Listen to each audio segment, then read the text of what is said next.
alunos, tudo bem? Aqui quem fala é a professora Elisângela de História. E hoje nessa videoaula, dando continuidade sobre a Guerra Fria, estaremos falando sobre a parte 2. Então, bora iniciar nossa videoaula.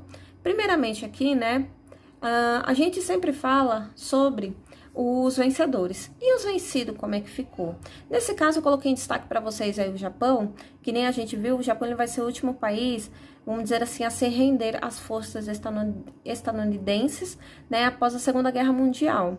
E principalmente isso daí vai ocorrer por conta, quando houve o bombardeamento de Hiroshima e Nagasaki, que foi, assim, uma destruição, assim, até inexplicável de se dizer. Eu, particularmente, eu acho que foi um ato muito desumano dos estadunidenses. Mas, voltando aqui para o nosso foco, e o que acabou ocorrendo, Os Estados Unidos, ele vendo toda a barbárie que ele fez, e ele também querendo ter zonas de influência na região asiática, ele vai acabar ajudando muito o Japão. Então, assim, o Japão, que antes era um inimigo, ele vai acabar trazendo, para sua zona de países aliados. E de que forma os Estados Unidos, ele vai beneficiar os japoneses? Principalmente investindo bastante dinheiro, técnicas de administração, e não só isso, também abriu muito mercado consumidor, mercado comercial aí para a indústria japonesa. E o próprio governo japonês, ele vai se aproveitar desses investimentos através, porque esses caras, eles já tinham uma mão de obra barata, E após a Segunda Guerra, então, gente, a população praticamente está trabalhando por um prato de comida. A gente também já consegue observar, que o povo japonês, ou melhor, a gente fala povo japonês, mas a gente, assim, esse povo asiático, eles são bastante disciplinados, Então, eles literalmente seguem tudo bonitinho, e isso daí fica muito mais fácil até de conter qualquer tipo de revolta que poderia ocorrer dentro da região. Além disso, a educação deles era muito, vamos dizer assim, progressiva, em comparada ao resto, vamos dizer assim, das outras nações durante esse período. Então, dava para se investir porque tinha mão de obra barata e qualificada. Isso daqui é bastante importante eu citar para vocês. E o que ajudou, vamos dizer assim, principalmente nesse desenvolvimento aí. Além disso, o próprio governo japonês pedia, para que a população, ela poupasse aquele dinheiro, até como uma forma, vamos dizer assim, de preservar aquele capital dentro do seu país, mas que, se caso, sim, tivesse investimento, que fossem investimentos, principalmente nessa base aí de produção, para que gerasse realmente mais lucros, mais dinheiro, e tivesse uma maior circulação e valorização do dinheiro deles. Que nem a gente consegue observar, todos esses atos, que é uma coisa, assim, simples, para se reconstruir um país, fez com que hoje o Japão, nos dias atuais, se tornasse aí, uma das 3 maiores economias do mundo. Então, assim, um país que saiu totalmente perdedor, que não, vamos dizer assim, para que os outros países viam praticamente como se fosse a grande inimiga e que não teria forma alguma de se reconstruir, hoje ela ser o que ela é, eu falo que os japoneses, eles têm que agradecer sim a intervenção dos Estados Unidos, mas também principalmente a sua própria população, que foram os grandes responsáveis aí por essa mudança de cenário. Tudo bem, gente? Então, bora aqui, já que estamos falando um pouco sobre a região asiática, eu já queria emendar aqui para vocês a Guerra da Coreia, tá? A gente vai dizer que durante a Guerra Fria vai haver alguns conflitos, entre Estados Unidos e União Soviética, mas não vai ser conflitos diretos, vão ser conflitos indiretos, porque eles vão acabar apoiando, vamos dizer assim, essas brigas, que ocorriam nessas regiões. E nesse caso aqui temos, a Guerra da Coreia, que ocorreu entre o ano de 1950 e 1953, tá bom? Que nem a gente viu, após o final da Segunda Guerra, Estados Unidos e a União Soviética, elas vão acabar dividindo a região da Coreia, Até porque eu já tinha citado para vocês no slide anterior, o Japão, ele já tinha pegado a Coreia para si, e por ele ser um dos, ou melhor, o último país a se, vamos dizer assim, a assinar um acordo de paz com os estadunidenses, então eles acabaram fazendo essa divisão até como uma forma de enfraquecer mais ainda o Japão, E quando eles fizeram essa divisão, né? Tivemos aí, depois, claro, finalizou a Segunda Guerra, em 1945, Japão, ele se rendeu. Só que essa divisão, esses dois territórios, ao invés de se unificarem, eles acabaram proclamando a sua república, que ocorreu no ano de 1848.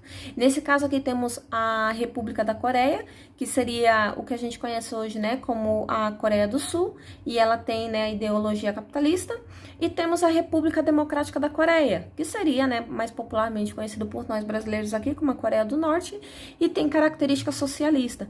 Isso, gente, permanece até os dias atuais, tá bom? E a região da Coreia ainda é uma região que há muito conflito, tá? Entre essas duas partes aí. Só para vocês terem uma ideia, a região norte, né, ela vai acabar invadindo a região sul porque ela queria fazer a unificação dessas duas partes. E vai ser, né, a primeira intervenção que a ONU vai tentar, vamos dizer assim, junto com os Estados Unidos, para que evitasse um conflito de fato. Mas a gente sabe que os Estados Unidos, ele estava louco, sim, né, para que houvesse uma guerra. E aí, resultado, né, quando a União Soviética fica sabendo dessa intervenção da organização, ou melhor, da ONU e dos Estados Unidos, né, a União Soviética e a China, que também já era socialista, vai acabar ajudando, né, a região norte a, vamos dizer assim, a dar esse apoio militar e financeiro para que realmente ela conseguisse fazer a unificação. Claro que, né, que nem a gente consegue observar aí, houve vários conflitos, né, houve várias tentativas, vamos dizer aí, de unificação, até que no ano de 1953, até, vamos dizer assim, as grandes potências, que nesse caso seria a União Soviética e os Estados Unidos, vão acabar, vamos dizer assim, junto com a Coreia do Norte e com a Coreia do Sul, assinando um armistício, até como uma forma de evitar qualquer tipo de guerra que de fato poderia estar ocorrendo, porque eles estavam vendo que o conflito, ele estava assim, tão acirrado, porque tinha momento que a Coreia do Norte conseguia invadir território. Tinha outra hora que era a Coreia do Sul que conseguia invadir território. Então, essa briga, essa força que estava muito igualitária durante esse período, ambos acabaram assinando esse acordo, né? E reconhecendo a soberania de cada território, e ficou, vamos dizer assim, assinado que não teria, né? Vamos dizer assim, uma intervenção militar e qualquer tipo de, como é que eu posso falar assim para vocês, de pensamento de unificação daquela região, né? Então, até hoje, as duas Coreias, elas são separadas, mas elas vivem sim, né, em conflitos, ambas uma com a outra. Então, a gente observa que por mais que tenha sido assinado esse acordo em 1953, as tensões ainda permanecem nos dias atuais. Tá bom? Peguei essa imagem aí para vocês verem, bastante simbólica, né? Dessa, vamos dizer assim, dessa intervenção militar que ocorreu nessa região. Falando, né, sobre esses governos socialistas, eu não poderia deixar de falar de Cuba, né? Temos aqui, então, a famosa Revolução Cubana. Estamos saindo aí, né, da região da Ásia e vindo para o continente americano. Só para vocês terem uma ideia, gente, a história de Cuba, ela é uma história bastante conturbada, até porque a gente consegue observar que ela já vem, né, de alguma ditadura aí. Então, eu coloquei aqui para vocês alguns ditadores, que temos aqui o Gerardo Machado, que ele governou entre o ano de 1925 e 1933, mas ele acabou sendo deposto, né, pelas forças militares, até porque ele não tinha mais grandes apoiadores, e quem acabou assumindo o governo vai ser o Carlos Manuel, mas que esse cara, vamos dizer assim, ele não chega nem a assumir de fato, porque ele sofre, né, um golpe de Estado pelo Fulgêncio Batista. Esse sim, né, vai governar entre o ano de 1933 até o ano de 1959. Lembrando que ele era um coronel e tinha, assim, o apoio das Forças Armadas, tá? Durante o governo do Fulgêncio Batista, que a gente consegue observar aqui, ele vai ser um cara bastante repressor e diz que dentro do seu governo havia muita corrupção. E só para vocês terem uma ideia, durante todo o seu, vamos dizer assim, o seu período ditatorial, sempre acabou ocorrendo vários levantes, né? Porque a gente conseguiu observar aí que para a população cubana, ele não fazia praticamente, vamos dizer assim, nada de benfeitoria. Pelo contrário, ele explorava cada vez mais daquela população. Entre um desses levantes vai acabar surgindo um personagem chamado Fidel Castro, que é esse sujeitinho aqui que dá para vocês observarem, ele tá bem novinho aqui, né? E ele vai tentar, né, vamos dizer assim, dar uma tentativa de golpe, só que ele vai acabar sendo preso e ele foi condenado a ficar 15 anos na prisão, tá, gente? Só que desses 15 anos ele acabou só ficando 2, porque teve uma lei de anistia na região de Cuba e ele acabou, né, vamos dizer assim, se refugiando na região ali do México e acabou, vamos dizer assim, tentando vamos dizer assim, pegar refugiados assim como ele e montar um exército, né, para tentar um novo golpe durante o governo de Fulgêncio Batista. Vai ser nesse momento, né, que ele tá, vamos dizer assim, recrutando esses, vamos dizer assim, esses revolucionários, que ele vai conhecer um personagem muito importante para a história de Cuba, que vai ser esse sujeitinho aqui, que todo mundo já viu ele, né, em algum momento aí da história, que no caso seria o Che Guevara. Eu lembro que mais jovem eu tinha uma camiseta do Che Guevara, quem nunca teve, né? Vocês podem perguntar aí até, às vezes, para umas pessoas mais velhas, que realmente, assim, ele era, vamos dizer assim, o símbolo da grande revolução. E aí, só para vocês terem uma ideia, eles voltam para Cuba, e após vários conflitos, né, com o governo de Fulgêncio Batista, aí sim eles conseguem, né, tirar ele do poder, e a gente vê que Fidel Castro, ele sobe ao poder no dia 1º de janeiro de 1959. Então, essa data é muito simbólica aí para o povo cubano, tá? E a gente começa a observar que o Fulgêncio Batista, ou melhor, perdão, que o Fidel Castro, ele vai acabar, né, fazendo mudanças muito bruscas lá em Cuba. E uma das primeiras mudanças que ele vai fazer é a reforma agrária. Gente, quando a gente fala em reforma agrária, imagine você pegar aquelas terras, né, que são improdutivas e você dá para a população, literalmente, para que eles plantem, para que eles morem. Então, assim, vai ser um dos atos, assim, que ele vai ser muito glorificado pela população cubana. Não só por isso, ele também vai fazer uma reforma educacional. Até hoje, né, Cuba ela é conhecida mundialmente por, vamos dizer assim, formar os melhores médicos que se tem, né, até hoje na atualidade, e muito disso vem por conta dessa reforma educacional aí. Porque nesses países socialistas, eles acreditavam-se que a grande mudança, ela vinha, né, através do sistema educacional. Então, temos que investir bastante em educação, porque a educação, ela pode vir, né, a trazer um progresso dentro daquele país. E o maior ato, né, que vai deixar os estadunidenses bastante bravos vai ser a nacionalização, né, das empresas, das indústrias. Por que eu tô falando isso daí? Os Estados Unidos tinham muito investimento nessas indústrias, nessa região. Então, assim, quando ele nacionaliza isso daí, né, ele deixa grandes empresários bastante insatisfeitos. E conforme o Fidel Castro ele viu que ele poderia, vamos dizer assim, ter uma intervenção militar naquela região, ele vai acabar declarando, né, dizendo que a revolução, né, a Revolução Cubana, ela tinha um caráter totalmente socialista.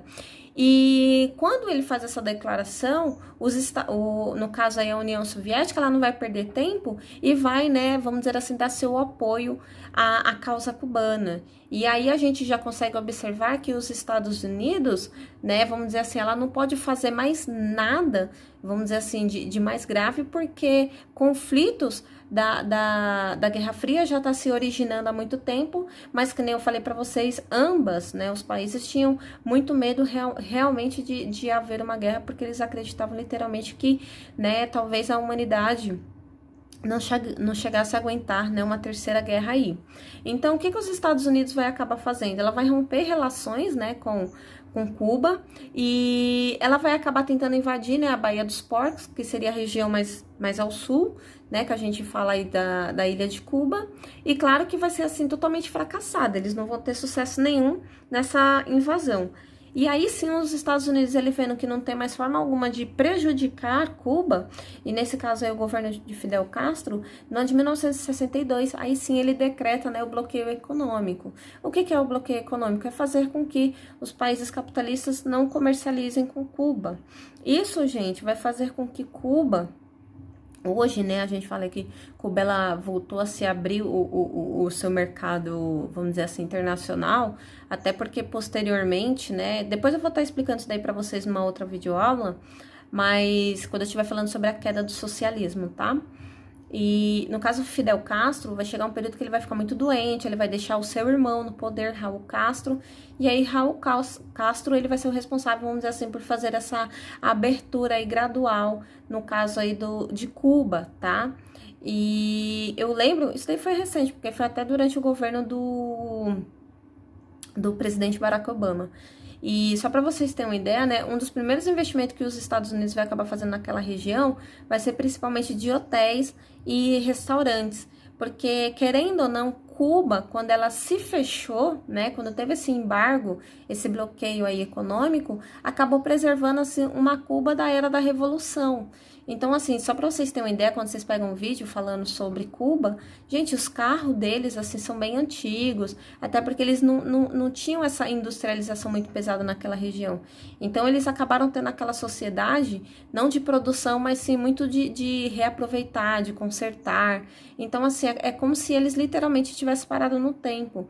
E hoje, assim, é um dos lugares mais lindos para se visitar, assim, porque o visual, gente, é uma coisa, assim, inexplicável, muito bonito mesmo, assim, maravilhoso. Então, eu tenho muita vontade de conhecer Cuba, né? Quem sabe um dia Deus abençoe aí, esperar passar essa crise da pandemia, para que todos nós também possam conhecer nessa ilha paradisíaca.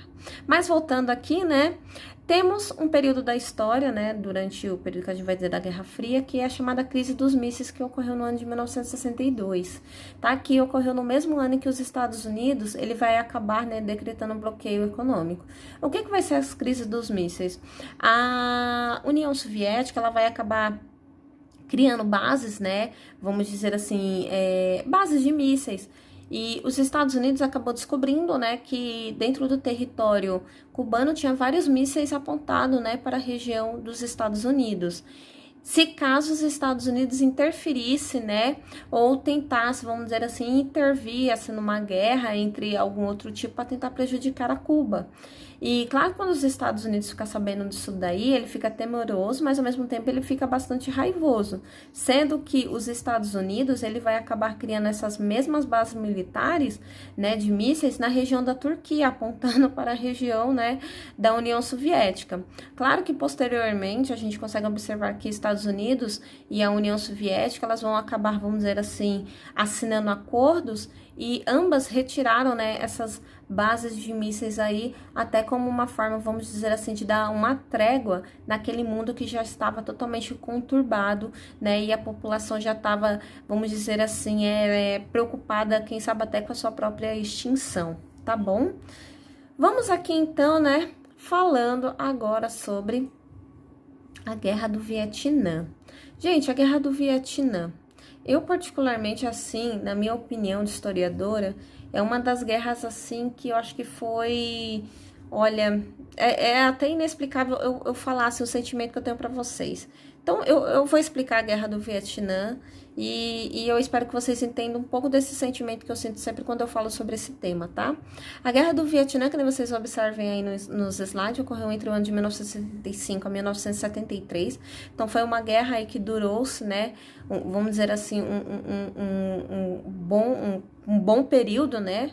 E que nem a gente consegue observar que uma das principais causas, né, desse conflito vai ocorrer o seguinte, que após a Segunda Guerra Mundial, os vietnamitas, eles não queriam mais que a França, ela colonizasse a sua região. Elas literalmente, vamos dizer assim, queriam a sua independência. E aí, né, a gente consegue observar que foi criado a Conferência de Genebra, em que eles acabaram dividindo, né, a região do Vietnã em duas. Em Vietnã do Norte, né, que seria característica socialista, e a Vietnã do Sul, que seria capitalista, tá? E que no ano de 1956 deveria ocorrer o que? As eleições, né, vamos dizer assim, para presidente, até para que não houvesse qualquer tipo de colonização de outra região, e também, né, a partir dessas eleições, unificar esses dois territórios em um único Vietnã. E que nem a gente consegue observar que na região do Vietnã do Sul, né, que é a capitalista, observou-se que os governantes, eles eram totalmente corruptos, eles eram ineficientes, eles não se preocupavam com a situação do povo, e isso daí acabou trazendo, vamos dizer assim, uma insatisfação muito grande da própria população, que criaram, né, vamos dizer assim, um grupo rebelde, eles se autodenominavam de Vietcong, tá? E esses Vietcongs, eles acabaram recebendo muito apoio da região norte, até porque o que esses Vietcong eles queriam? Eles queriam depor aquele governo, vamos dizer assim, e unificar as duas regiões numa única bandeira que seria o socialismo. Quando os Estados Unidos ficou sabendo desse grupo paramilitar aí, vamos dizer, dos Vietcong, ele vai interferir na região, vai dar apoio, né, à região do Vietnã do Sul. E só para vocês terem uma ideia, além de enviar dinheiro, ele vai enviar soldados também para essa região. E qual era o objetivo de enviar soldados? Era de treinar, vamos dizer assim, o exército do Vietnã do Sul. E como eles viram assim que o exército eles eram, vamos dizer assim, insuficiente, acabaram cedendo grande parte dos seus próprios soldados, literalmente para guerrear, né, contra esses Vietcongs aí que recebiam apoio da região norte. Então, assim, é o seguinte, o grupo, né, do Vietnã do Sul era mínimo, era pouquíssimo. E os Estados Unidos, né, ele não tinha essa tática de guerra, que era a tática de guerrilha, e era algo que esses Vietcong, eles se utilizavam muito. O que é essa tática de guerrilha? É praticamente uma tática de guerra totalmente descoordenada. Então, você tá vendo ali soldados, você faz aquele ataque aleatório, não uma coisa organizada, né? E os Estados Unidos, só para você ter uma ideia, ele fica tão desbaratinado porque ele não conhecia a região, não conhecia essa tática de guerrilha, né? E ele estava vendo assim que cada vez mais, quanto mais investimento ele fazia, mais percas ele estava tendo.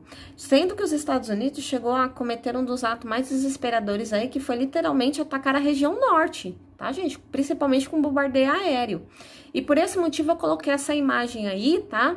Porque vocês observam que uma aldeia na região do Vietnã do Norte, ela acabou sendo bombardeada e essas crianças estão saindo correndo porque elas foram queimadas, né, através de uma dessas bombas que foram lançadas. E sempre quando a gente fala em Guerra do Vietnã, essa imagem aqui ela é bastante simbólica, porque essa menina que tá mais ao centro na foto, é porque infelizmente, né, não dá pra ver, eu acho, infelizmente não, acho até que né, foi até bom porque ela tá totalmente queimada na região da nuca, das costas e do braço também, né, por conta dessa bomba. E hoje, só para vocês terem uma ideia, essa menina aí, posteriormente, ela acabou publicando um livro, né, falando sobre esses relatos, né, o que ocorreu na Guerra do Vietnã. E o nome do livro, para quem tiver interesse, é A Menina da Foto, tá, gente? Eu indico muita leitura que é bem bacana aí, tá? É só para vocês terem uma ideia, essa foto ela foi muito premiada e ela também serviu para que o povo dentro dos Estados Unidos visse toda a barbárie que, vamos dizer assim, o que os seus patriotas estavam fazendo em região, né, vamos dizer assim, que não lhe pertencia e que não lhe traria nada de benefício. Pelo contrário, estavam matando um grande número, né, dos seus soldados aí e principalmente tirando, vamos dizer assim, investimento em outras áreas, né, dos Estados Unidos para investir numa guerra assim totalmente desumana, tá bom? Só para vocês terem uma ideia aí, né, que nem eu acabei de citar para vocês falando sobre essa foto. Então, todos esses relatos, gente, acabaram trazendo uma insatisfação tão grande da população norte-americana que eles mesmos acabaram fazendo uma campanha, né? E vai surgir um slogan muito forte, principalmente por conta do movimento hippie, que era o quê? Faça amor, não faça guerra. Em que grande parte da população americana, elas pediam literalmente para que os soldados, né, para que seus grandes heróis voltassem para o seu território e deixassem, né, já que o povo queria ficar no regime socialista, então deixasse eles ficar no regime socialista e que os Estados Unidos parassem de intervir tanto, né, na política externa aí. E, claro que depois os Estados Unidos sofrendo tanta pressão da população, sofrendo pressão aí da mídia e até dos próprios exércitos, eles acabaram, né, recuando da guerra. E os Estados Unidos, gente, desde o momento da história da sua unificação, essa vai ser a primeira derrota que os Estados Unidos ela vai enfrentar na sua história. Então, no dia 3, né, de abril, no dia 30 de abril de 1975, os Estados Unidos, né, ele reconhece sua derrota, se retira da região do Vietnã, e assim, né, a gente observa que os Vietcongs totalmente com aquelas táticas que até então muitos acreditavam que não teria qualquer tipo de, vamos dizer assim, de chance para lutar contra aquele exército bem treinado, né, dos americanos, acabaram vencendo o conflito e sim, eles unificaram as duas regiões perante a bandeira socialista, tá? Gente, só para vocês terem uma ideia, estima-se que 2 milhões de pessoas acabaram morrendo nesse conflito aí na Guerra do Vietnã, tá? Então, assim, foi uma das guerras aí que a gente consegue observar, né, já em meados aí do século XX, que, é claro, temos a Segunda Guerra, mas a Guerra do Vietnã também, ela é muito simbólica aí e traz uma imagem bastante forte aí para nós, tudo bem? Bem, gente, finalizamos aqui, né, sobre a Guerra Fria. Eu espero que vocês tenham gostado da videoaula. Se caso vocês tiverem alguma dúvida, vocês podem deixar no comentário que eu estarei respondendo, tá? Por favor, gente, se inscrevam no meu canal, ajudem o canal a crescer, tá bom? E a gente se vê até o próximo vídeo, falando sobre a descolonização da África, tá? Beijo, beijo, turma. Tchau, tchau.